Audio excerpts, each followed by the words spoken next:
Hello, hello. How are you to our viewers? Welcome back to our program, Hot Eyes Show. Today, we have an interesting show. We have an interesting topic. A number of people have never ventured into this topic, but I thought maybe it's very, very crucial to talk about this topic. And as the motto of our TV station, reach out to humanity. Today, I am at the offices of Safety and Us Trust, a trust which is into online safety of youth and children. Please don't forget to subscribe, to like, and follow us so that whenever we go live, you'll be notified. We have so many programs every day, though we have this show only on Sundays. Today in the studio, I have the director of Safety and Us Trust. We are going to be discussing with her about parenting in the digital era. Her name is, I don't know, should I say her name or she have to say her name? Anyway, I leave it to her. Say your name and tell the people the best way you want to be known. Over to you. Thank you so much, Tauya. My name is Lucia Mutsvedu. I'm the director and the founder of Safety and Us organization, which is an organization which seeks to protect children and youth in the cyberspace. I think I'm a teacher, I'm a child advocate, I'm a counselor, so I'm a whole lot of package in a nutshell. All right, thank you very much. You said you are a teacher, you are a counselor, and also you are running a trust and organization around the safety of children, the safety of young people. Yes, nowadays it is very, very easy for people to get free Wi-Fi, for people to get internet even when they are hungry. So I think it is very, very important for parents to know how best to discuss issues around digital space with their parents. In brief, tell us in short, what's the mission and vision? Or maybe before we go to mission and vision, what really inspired you to start this organization? Thanks for that question, Tauya. What inspired me, I may say, was my thesis that I did when I was doing my master's. My thesis was centered on cyberbullying of children. So after doing that research, I discovered that there was a gap. In other words, despite even having those contradictions from people, opposition from people that there's no cyberbullying in Zimbabwe, you could have done this in the European areas and all that. I say to myself, you know what? As long as people are using technology, then we are bound to be cyberbullied. There is bound to be cyberbullying around. So when I embarked on this research on cyberbullying, that's when I realized there was a gap. And then I started moving around teaching people about this notion of cyberbullying in schools, in churches. until a friend of mine came to me and said, you know what, why don't you just come up with an organization, and so that we can actually deliberate on this on a larger scale. So this is the reason why I then said, oh, let me come up with this safety and us trust. Safety and us meaning the safety of the children and the youth is in us as parents. So in short, that's how this Second Us was birthed. It was birthed in 2021.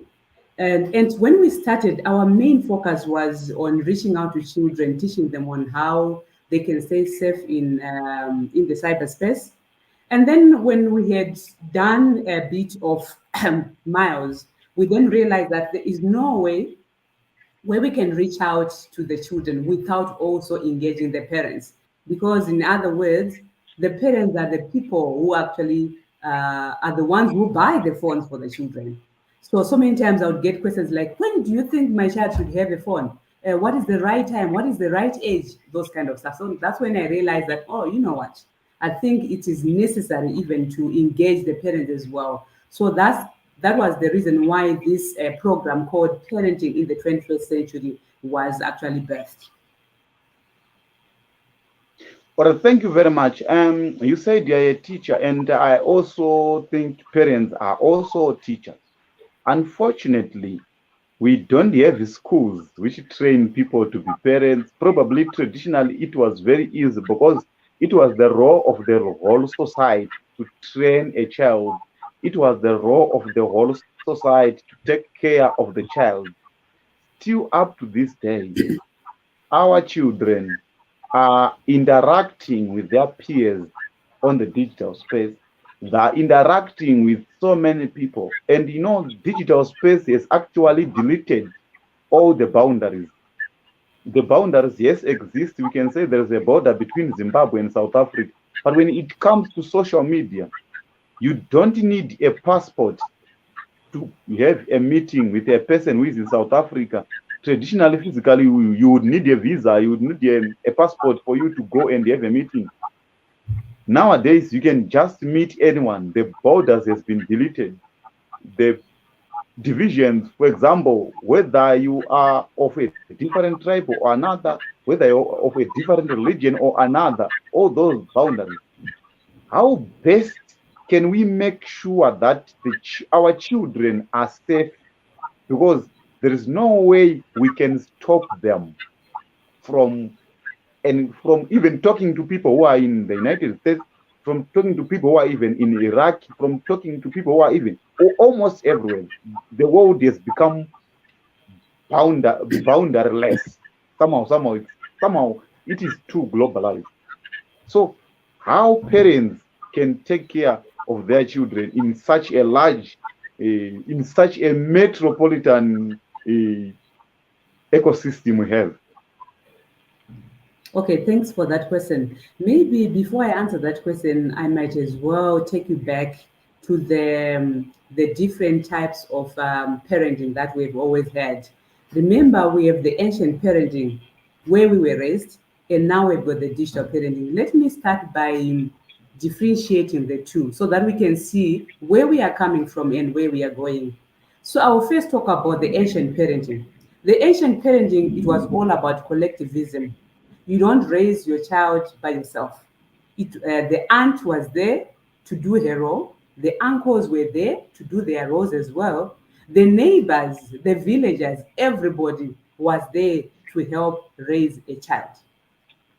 But now things have changed. Those sermons that the aunt would do long back, you remember long back, the aunt used to groom the girls, the uncles would also groom the boys.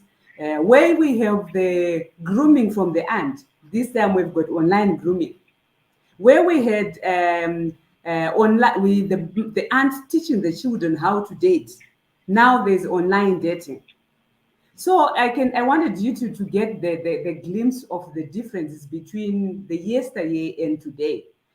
But then the next question is, now we are surrounded with this technology where kids can actually get any information they want at the click of a button.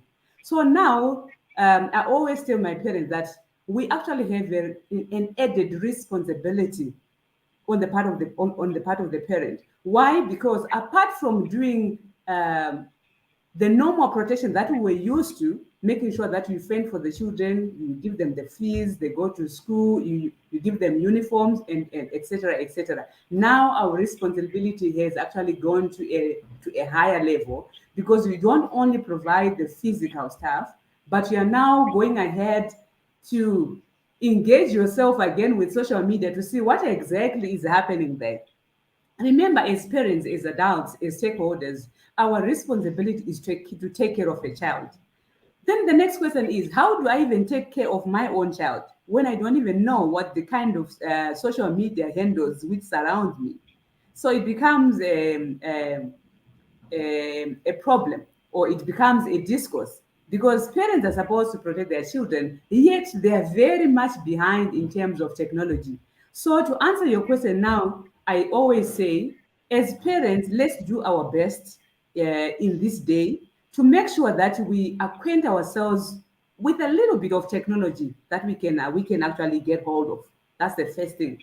The second thing is also to learn together with our own children, what we call parental mediation, active parental mediation, whereby both of you are engaged in technology together. You are teaching each other. The parent is learning from the child is also learning other things from the parent, so that at least it is a reciprocated environment.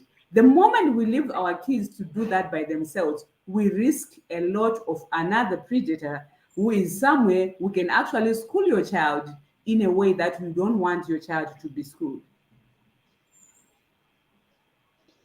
Yeah, the digital era has actually brought a lot of freedom when it comes to young people and children.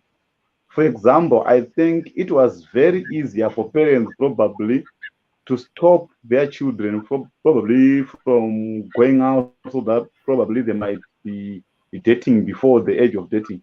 But nowadays, someone can propose love to your child in your presence, because it's digitally, it's on the phone, which probably was not possible previously. So I think freedom and responsibility moves together. When you get freedom, you also have to be responsible. But unfortunately, it seems the digital era gives freedom to the children, but it leaves that gap for responsibility. What's your take? How can the children be taught to be responsible with their freedom? They have all the freedom, and that freedom, when it is enjoyed without responsibility, surely we have problems like drug and substance abuse. There are so many new drugs which are being shared through social media, saying there's this drug, and due to the fact that young people and children nowadays are very innovative, they've also come up with the certain formulas of making some drugs. I think in the press we heard that children and youth who are in high schools, they are using to do fermenting between mazoe and Zepnex. I don't know how they're making it, and they're making a drug which can make them high. So how best can we make sure that our youth and our children are enjoying the freedom they get from the digital space responsibly? Okay, I think on that one, there are two ways of doing it. The first one, I always want to give the blame on the parents. I'll talk about Africa. You know, when technology came, it was received with euphoria, even from the parent side. You find that the parents sometimes, I say, we need to teach our children by doing, what we call social learning, right? So from that point of view, we need to be exemplary to our children, so that at least our children should learn from us. The problem now with us parents, we are competing with our own children in terms of how to use technology. You find We can't live without our phones. The whole day, we are on our phones. So children are learning. Children are copying from us. Because one thing that we need to be aware is children learn again from, apart from learning from what their peers do, they also learn from us as parents. So we also have to be we also have to be exemplary to the children, so that at least they've got one or two things they can copy from what we do.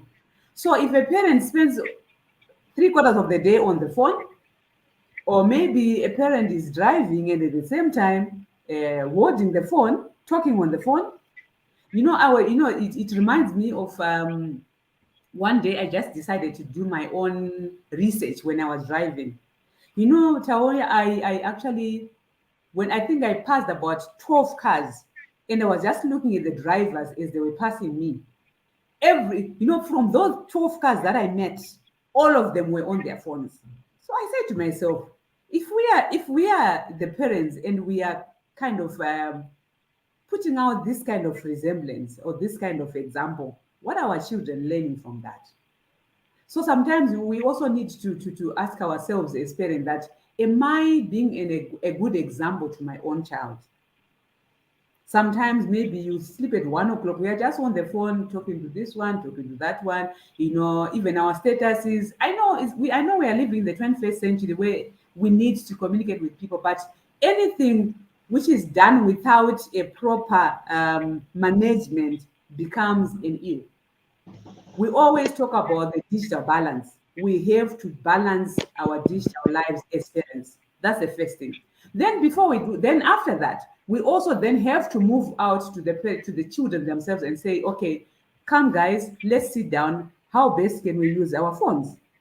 So that's when we need to reach out to them. We can reach out to them through probably their schools, doing what we call awareness campaigns, teaching them how they can navigate online, which are the safe sites, which are the those digital skills they need to be imparted, and those kind of things. So we also need to either it's actually I see it as a double therapy, whereby the parents need to do their bit and the child also need to do his or her bit in order to come up with a proper way of moving forward when it comes to technology. The only way we can do it is to manage it. Technology in itself is not bad, but the way we manage it, the way we use it, is where the problem lies. So if we can only manage that, if we can only do it, putting the digital balance in consideration, then we are good to go. Thank you very much. In other words, you are saying parents themselves, they have to lead by example. They have to be Exactly. responsible with how they use in social media or how they use the digital space. It it takes us to an interesting issue. You know, artificial intelligence nowadays is an ethical issue. People are always talking about artificial intelligence. Some are afraid that artificial intelligence will actually take over everything. Probably even parenting might be taken over by artificial intelligence, and probably many parents they share details of their children from the day the child is born, probably is 1 day old, without knowing anything. The child is already on social media, and as the life progresses up to he or she reaches university, the digital footprints are always there, have been always there because of the parents who have been posting.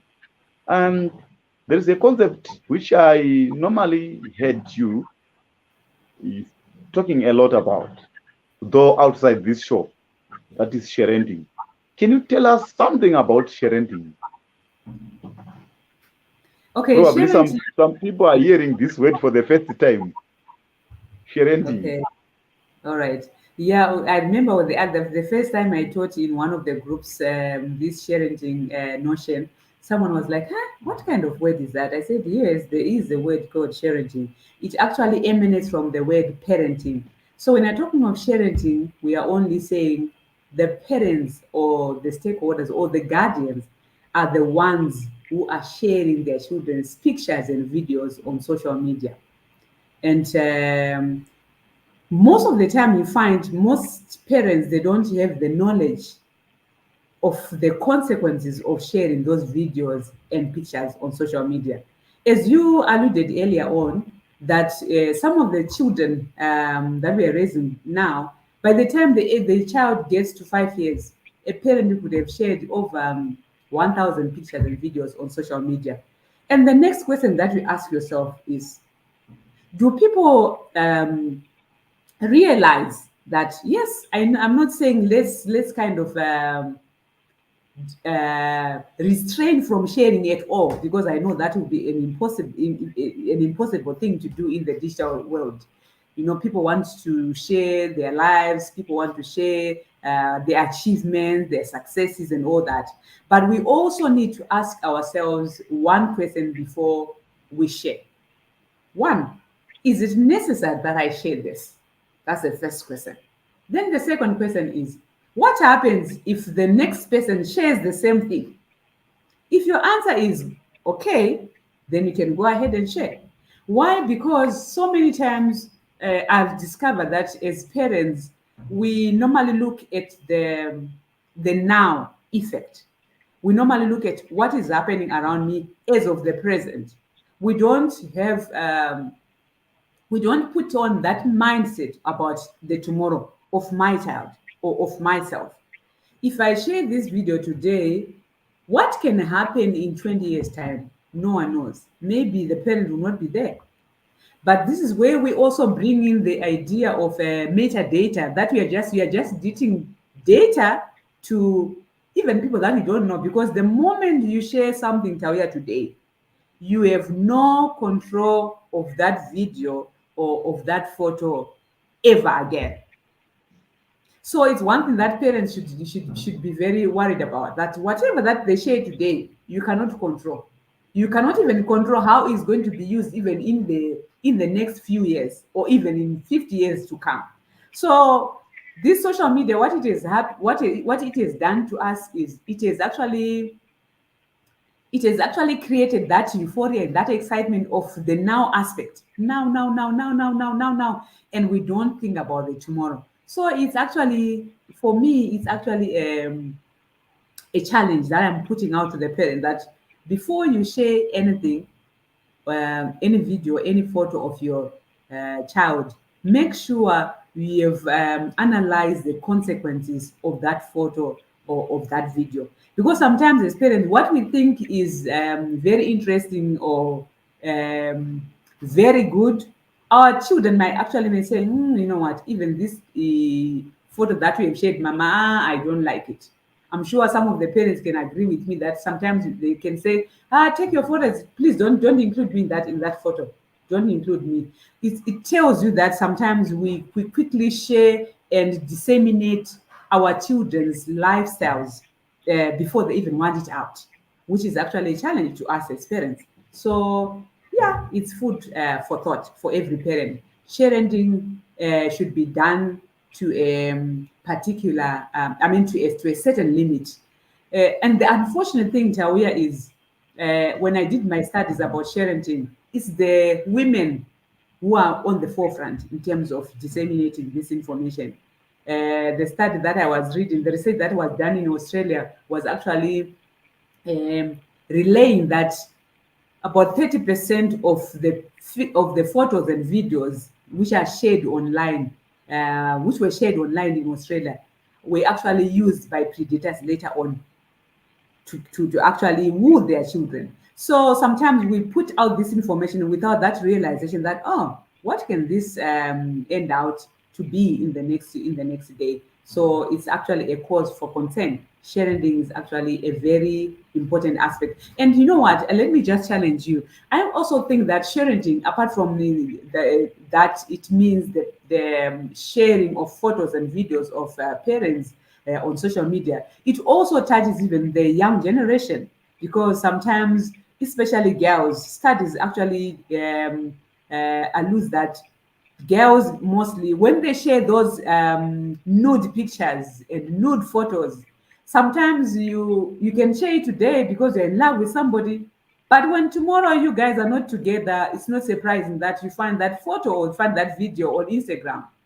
And the next thing you find now, the sad part is our children, our young adults are committing suicide because of the photos, because they have shared. And once you have shared, you have no control under whatsoever of what can happen to that photo. Because when you share, you will be having your good times, but you don't know about your tomorrow. Something that is good today might turn out the other way tomorrow. So we also need to be very, very careful of what we share as people who are social media users.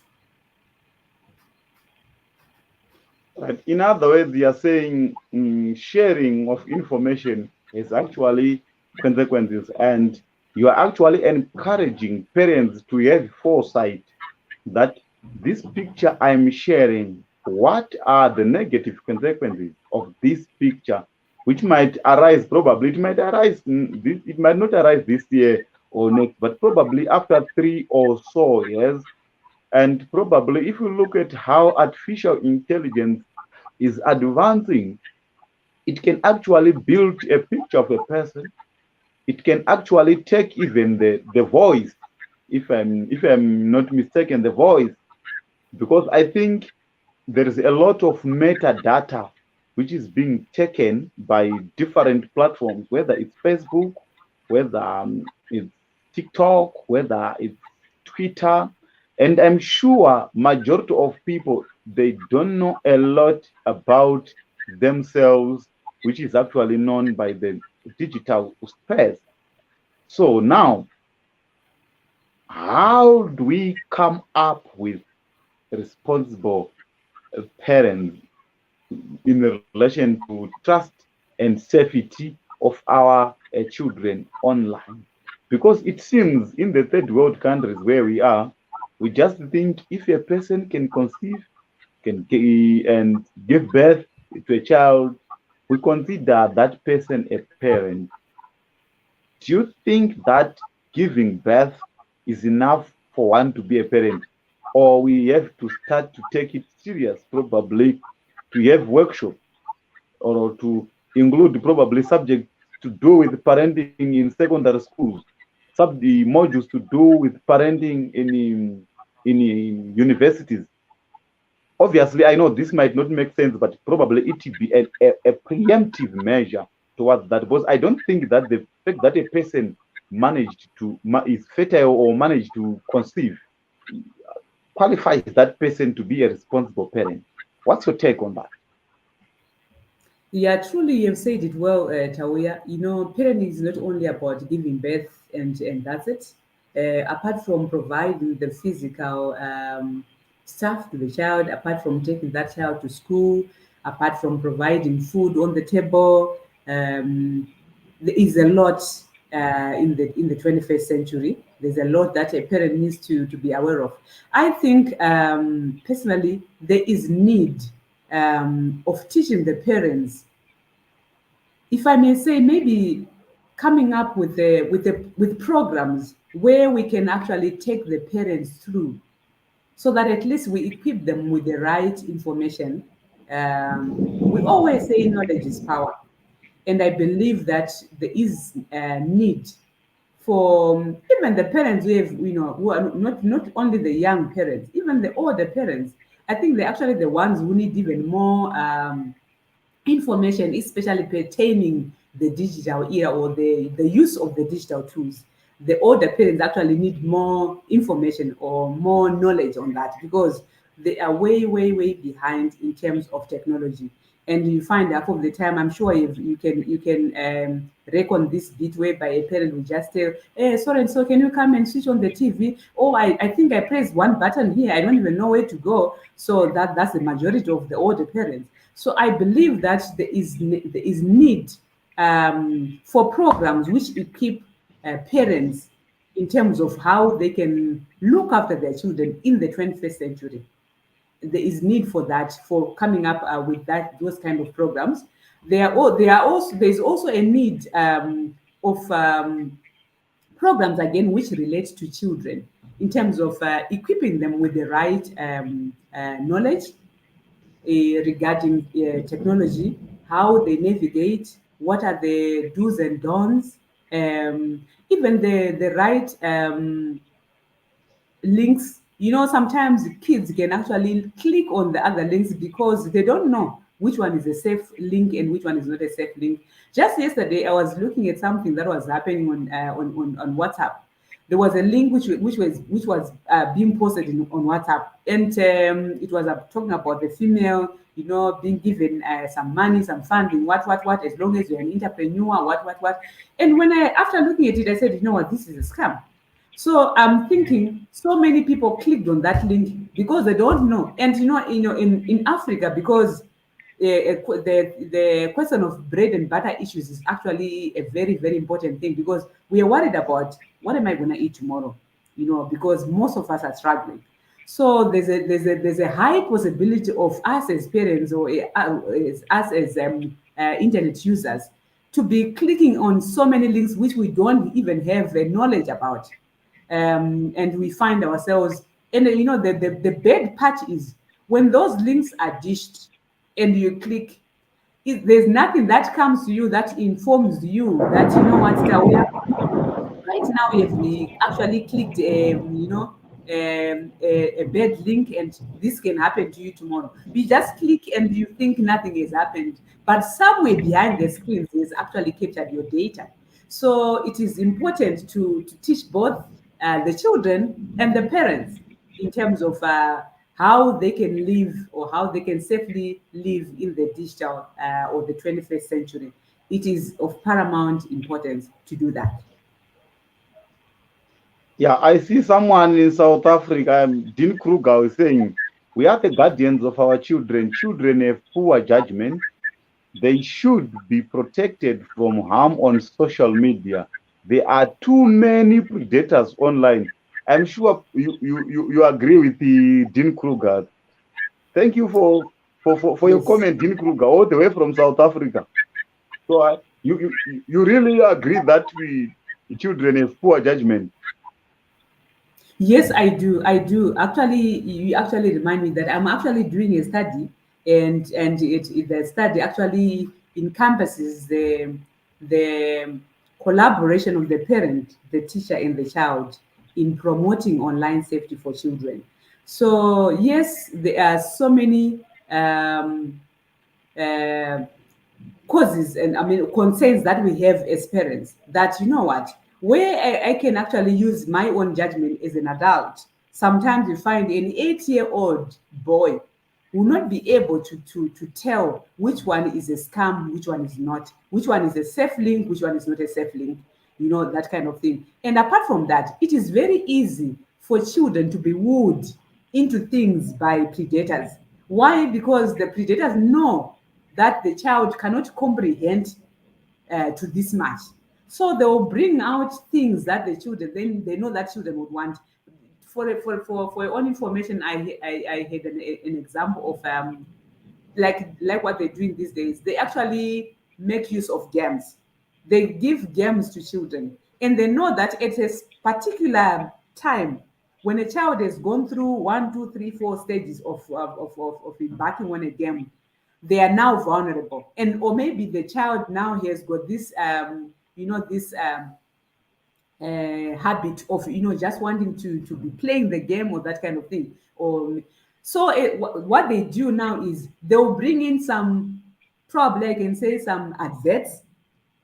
So you find maybe a child can start watching a game, and then the next thing, that child is wooed into watching pornography before even he or she realizes, because when they're watching those games, the next thing they'll put is they'll put the adverts, which has nothing to do with what the child is doing, but the purpose is just to woo the child. But for the child, because he or she is young, she cannot comprehend whether to see that this is a trap, and that trap can actually lead him or her to another space. They can't comprehend to that extent. So as a result, they're actually using that to woo our children into satanism, into some of the things that we are not used to in our culture as well. So yes, children have got a very bad judgment when it comes to what is good for them on social media, and that's the reason why predators target children specifically.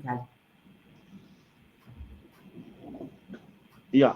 Nowadays, when we talk of responsibility and whatsoever, we can't leave out the issue of rights.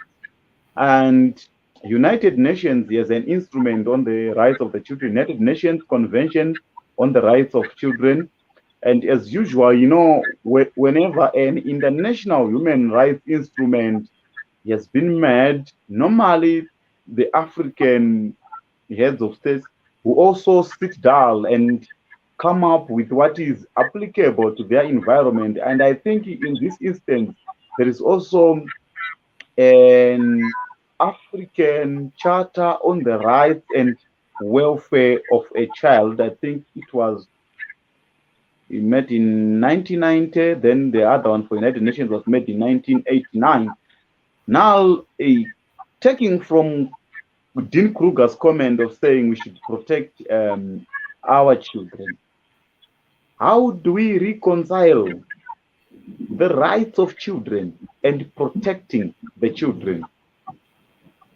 Because parents at times they claim that they have parental rights. They have to decide what is being learned or what is being taught what is being learned by their children, or what is being taught to their children, or what their children interact with online.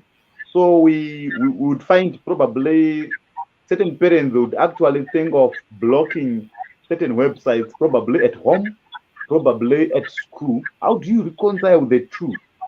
The rights of the children and the rights of the parent to decide the type of content a child should interact with.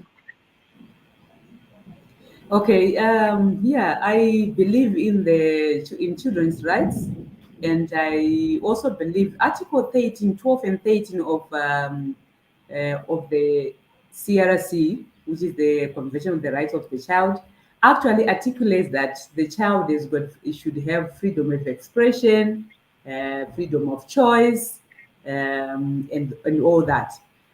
And also, if you look at Article 19, it also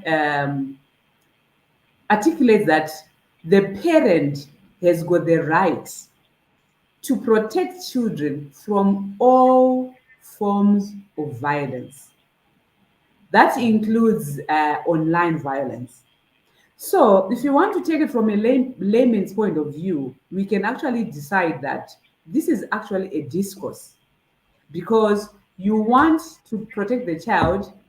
At the same time, we are supposed to give the child the rights. But we always say we can't talk of rights without responsibilities.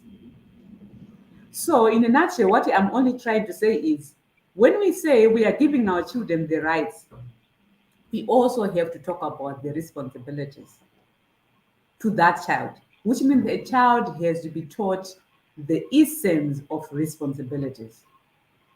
But we are also not going to forget the same rights of the children also talks about what we call evolving capacities, where we say we give information to the children according to their evolving capacities. Let me um, elaborate on this when I'm talking of evolving capacities. I only mean that we are giving information to children according to their mental growth. The reason why I'm using the word evolving capacity is sometimes you find a 9-year-old child can reason the same way a 12-year-old child reasons. So that's why we're not talking about ages here. We're talking about how a child can reason or can actually augment some of these things is very important. If my child is 12 years old and I feel that my child has got understood the concept of online social media handling, then I might as well say, you know what, here you are. You can use this phone for your use, whichever way you want. So I've given the child the responsibility, but at the same time, I as a parent, have actually evaluated and say, you know what? Yeah, my child is 12 years, but you know what? The way he or she reasons, or the way she has understood this this technology aspect, she has got the capacity now to reason and see what is bad and what is not bad. So we always talk about the issue of evolving capacities. So what a parent now has to do is, if my child is 12 years old and has not doesn't have the capacity to handle the phone, then I might not give the child that child a phone. I'll wait until I can assess as a parent, say, you know what, I think now he or she has got the capacity to handle this digital space. So that's all about it. So it's all about um, picking the on the article number 19, picking in article number 12 and 13, and then trying to kind of augment them or try to put them together and check the balance, the issue of balancing this one, article number 19, and balancing this one, which actually give us the permission to give children their freedom as well. So there is no freedom without responsibility. As much as I would want to give my child responsibility, a digital gadget, I also need to increase the responsibility on that child. If he or she proves that he or she now is now responsible to take care of herself in the digital space, then I've got the mandate, or I've got the permission to say, go ahead and use it. Yeah. Yeah. Kevin Saudana, and I'm sure he's in Canada. He's saying Toronto School Board is considering banning mobile phones in schools. So you see, our friends in the Western world are actually considering banning phones in schools. Yeah, we know in Africa most of the time we look up to the West on the way how they do the things, though we are concentrating much on African context, particularly Zimbabwean context when it comes to your organization. So do you agree with Kevin in Canada who is saying, maybe it's not Kevin who said it, but Kevin actually gave us information that Toronto board wants to ban mobile phones in schools. I think Toronto, this is a whole province in Canada, if I'm not mistaken. That's Imagine, true. which means it is a problem. Probably is disturbing students to learn. Would you also suggest the same for the Zimbabwean context of banning phones in schools? Yes, and you know what? It actually interests me that if the first world believes that phones are actually causing some disharmony in the world, I mean, it means we also have this responsibility as Africans, that we, because remember, technology it did not originate in Africa. You know, we are borrowing this. So if we are borrowers and we are using that technology, in and our co-founders are actually, putting those preventive measures, it means we have to do the same. The truth be said is, this technology business is actually caused a lot of havoc. It has actually killed so many children, emotionally, socially. It has actually killed so many families.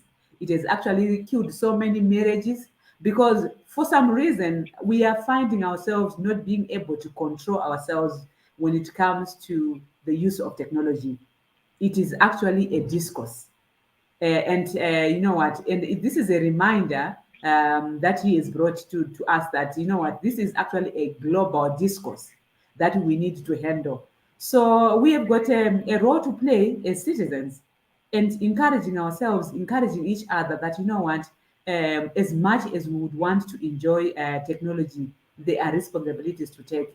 I also believe that taking phones to schools is not the right way to do it, because from a parent's point of view, I've seen children, most of the time they're glued to their phones.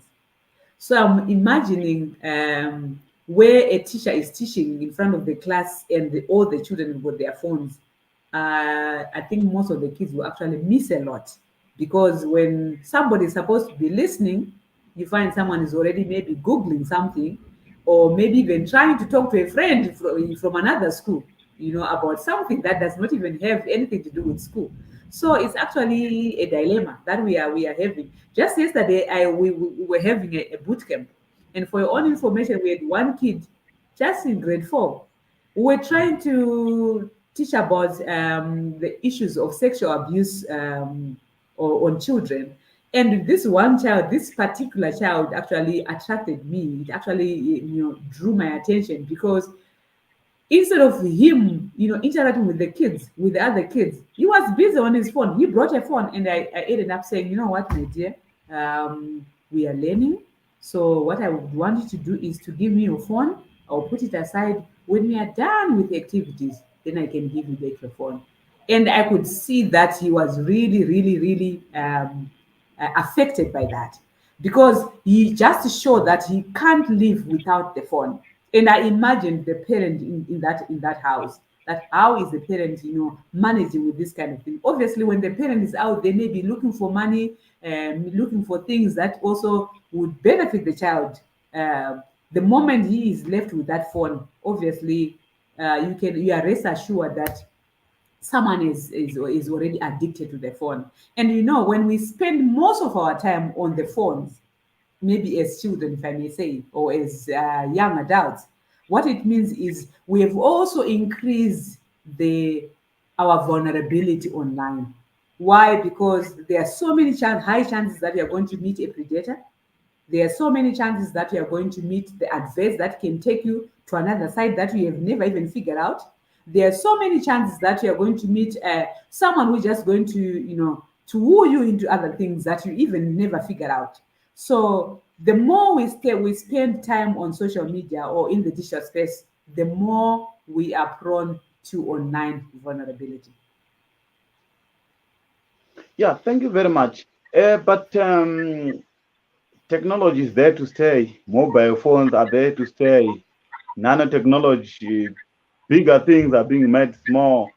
And I don't know how banning phones will be effective, because despite these phones having a negative effects on our children, they still have also positive effects.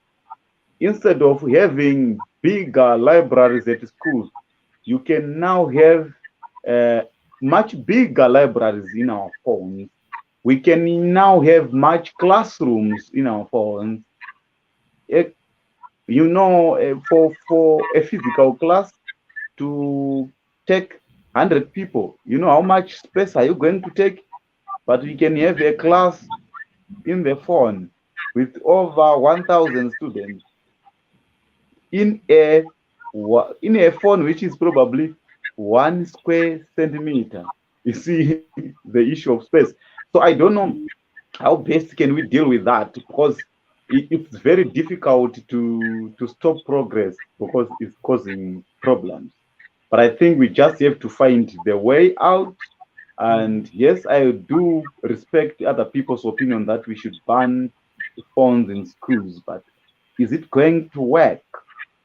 Because failure to handle the phone in the school is a symptom of a failed parent, probably, who failed to nurture the child, who failed to make the child responsible, probably a parent who is irresponsible. Because that, so I think banning phones, we will be dealing with symptoms instead of healing the real disease.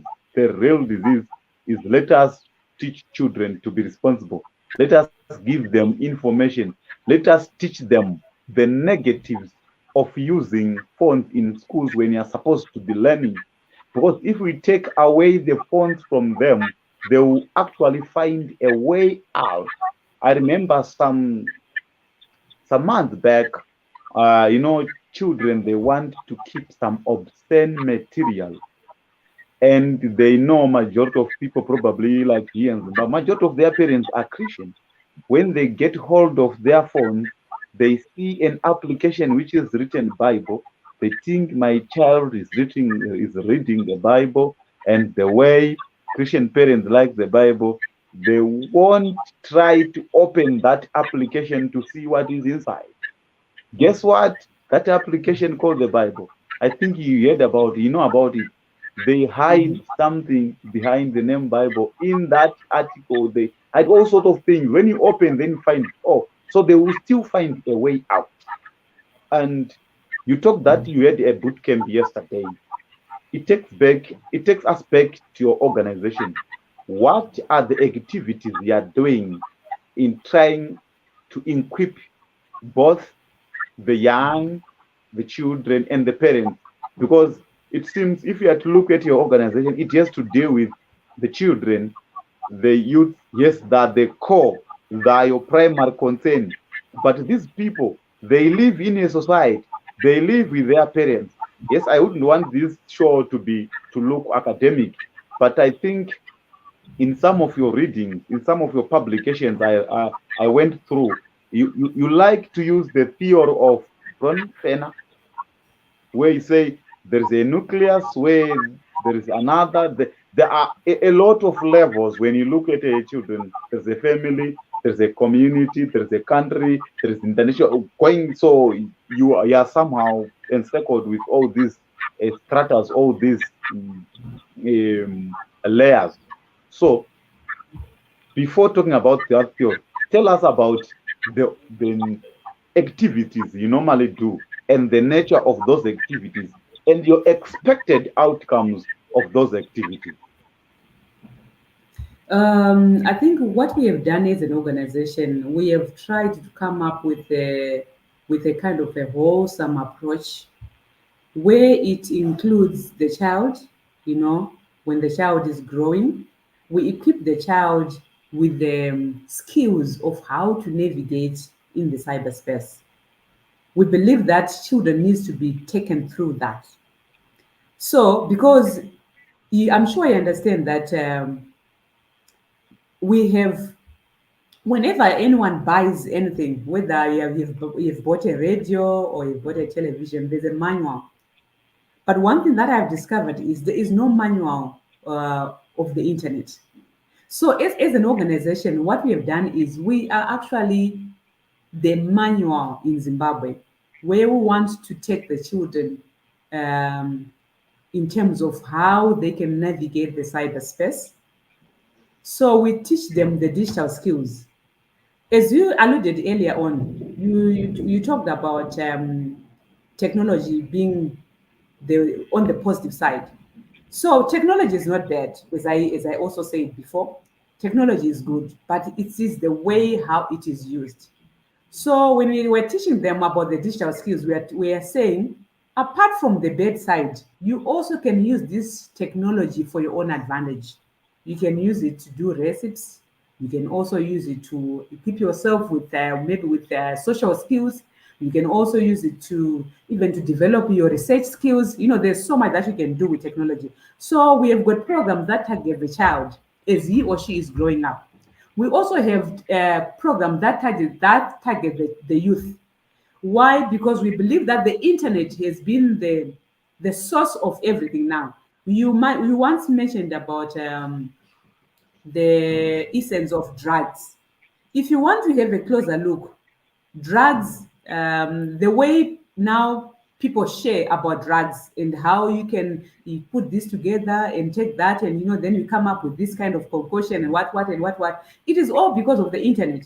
People get these ideas from the internet. So for me, the internet is the source of problem. So you find to the youth, we are actually, attributing all these problems to the internet. But we are not saying let's do away with the internet. We are saying let's take the good side of the internet to improve ourselves, to improve our well-being, and let's also try to engage in what we call a digital balance. Because when we don't do that, we end up having, again, mental problems, mental issues emanating again from the internet. So we look at the children, we look at the young adults, we also look at the parents themselves. When we are saying the parents have to do their bit in order to make sure that the environment the child is growing is safe for that child to discover himself or herself. The parent also has got his or her own responsibilities regarding the issues of these digital tools, because they are the ones who buy. So if you're a parent and you buy your child a phone at 7 years, fine, you can say, yeah, I can afford, but you also need to look at the other side, that that child also is not in the capacity of evaluating the stuff that goes on the internet. So we want to target the parents. So that's the reason why we have got this program called Parenting in the 21st Century, whereby we equip the parents themselves with the right knowledge about the digital space and also about their responsibility as parents in the digital space. So we have the programs to do with the parents, we've got programs to do with the youth, we've got programs to do with the child. So whenever we talk about the boot camps, we are saying, come, let's gather together. We equip you with the right skills, we equip you with the right knowledge. We actually, and also we also encourage peer to peer. You know, peer to peer is very important in this digital age because kids also learn from each other. The other boot camp that we're holding in August, we actually discovered that there are so many children who are actually meeting people they've met online. They are now going to meet them physical. And one of the child was like, you know what? There are these dangers. You can meet, you know, someone that you see on or that you communicate with online might not be the very person that you are going to meet out there. You might even communicating with maybe an adult, thinking I'm communicating with my age mate. So you know they also teach each other. So that realization that you know what, this world that we are living, we need to be very careful of how we take ourselves from this end to that end. It actually is a very good thing for the children, for the parents, and for the young adults. So as an organization, we are saying this is the reason why we are there to say, you know what, in those churches, give us a call. We'll come and give you those tips. We actually take you through the do's and the don'ts. To in those schools, give us a call. We'll come and educate those children. You know, there's so much that we can do together. There's so much that the children can do together in the cyberspace when they're also using it on this, or when or they're also looking at this technology on the brighter side or on the positive side.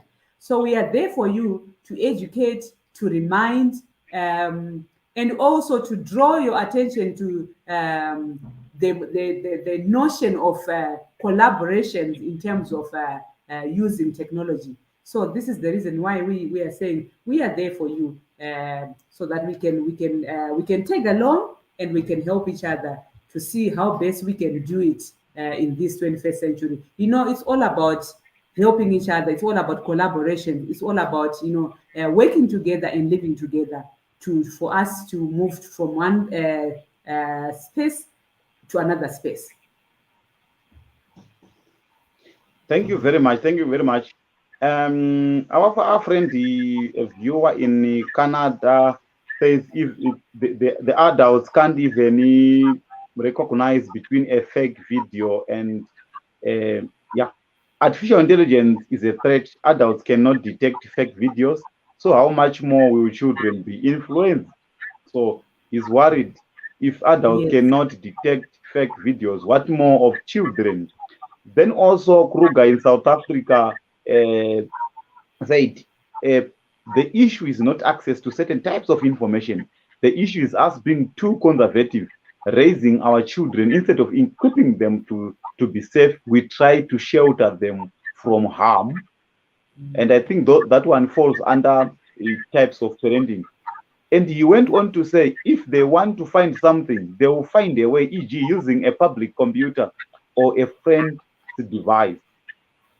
So, in other words, we have to equip them with knowledge than to Yes. protect them from accessing certain information. Unfortunately, the time is jealous. Probably we're going to connect harm, other facets of life like religion and economic things impact digital space in relation to children. Because look, for example, certain parents would actually try not their children to get certain content from particular religion for reasons best known to themselves. So I'm sure a number of people were watching this show, and a number of people will watch this show. You once said once you put something online, it will have a life until forever. So this video is going to have life until forever. There are some people who are going to watch this video next 2 years. There are some people who are going to watch this video next 5 years, there are some people, and there are some people who are going to think that it is important to partner with your organization. Probably they would want to volunteer to work with you. Probably they would want to give some money or something else. So now I will give you probably 2 minutes to give information how to contact you and what do you expect from people who might want to be helping safety and us trust. And I see another viewer said the power of education, teaching them young is surely a powerful initiative. Surely, in other words, this person, Ebenezer Tandai, I think is actually supporting your initiative. So share the information, how to conduct safety and us trust and how to help such things in 2 minutes time, then we close the show. All right. Thank you so much, Tauya. I think my last word before I even give my social media handles is to tell the parents or to remind the parents that the most important thing that I always allude to is teaching your child or giving them the information. So that's the reason why our organization actually exists. The reason why I'm saying this is because I've met parents who actually said, you know what, I use parental control. I can actually control what my child is doing and that kind of thing. So I always say to them, there's a certain age that you can use parental controls, right? Because if you're dealing with it may be a 6 year, 5 year, now depending again with that evolving capacity that I was talking about, you might win to a certain extent. But remember, these children are always far ahead of us as parents in terms of their technical skills, in terms of their tech savvy. They're most of them are tech savvy better than us as parents. So my most important issue that I always tell parents is teach them how they can survive in this digital world so that when they've got the capacity, when they've got the skills, sometimes there's a difference between knowing and doing and knowing and not knowing. So if you know something, you might do the opposite, but it doesn't take away the fact that you know. So knowledge is power. One day that knowledge will become handy one day. So let's all teach our children in terms of how they can navigate online. Let's give them the right skills. Let's give them the right information, other than actually trying to bar them from getting into this. Because one day someone out there will give them the access, and boom, the child is gone. So before I go, I would say for anyone who wants to partner with us, we are free. You're free to partner with us. We are on Facebook as Safety in Us, Safety, and then us as in Pick and Pay in Zimbabwe. Those who know Pick and Pay, so it's Safety in Us. That's our trust, and you can reach us through that platform. We are also on LinkedIn. We are also in Instagram. If you want to give us a call, you can actually dial 0713-863-914. That's our organization phone, 0713-863-914. Or you can visit our website, which is www.safetynas.org. I think that's what I can say as I conclude. Thank you very much, Madam Lucia Mutsvedu, for being with us.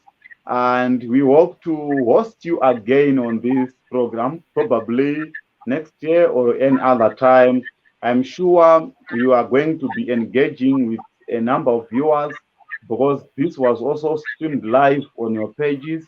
And I think it will be great as this video, as this show, what I show will have a life in the next, I don't know how many years. I think it will actually go beyond even our life.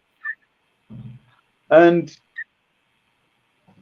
our viewers, remember to subscribe, remember to like, remember to follow us so that whenever we have a show, we have as many as possible shows, and also details for Safety and Us Trust are also being shown on the screen.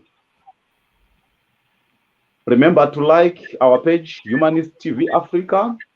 Our motto, reach out to humanity. Do you have an idea?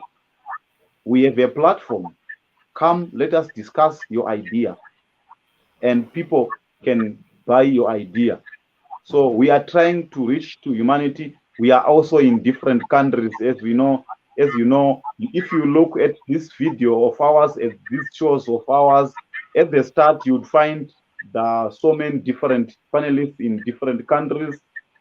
If you are in Zimbabwe, you reach out to me. If you are in Ghana, you reach out to Nana. If you are in UK, you can reach out to Kato. If you are in Nigeria, you can reach out to Nadipi. If you are in Zambia, you can reach out to Goma. And I'm sure if you follow our website and our pages, you find more information about us. Goodbye for now. See you next show next Sunday. For now, it's a bye-bye. You can enjoy other shows, but for What Eyes Show, we end here today. Thank you very much for watching. Thank you very much for being with us the whole of this hour.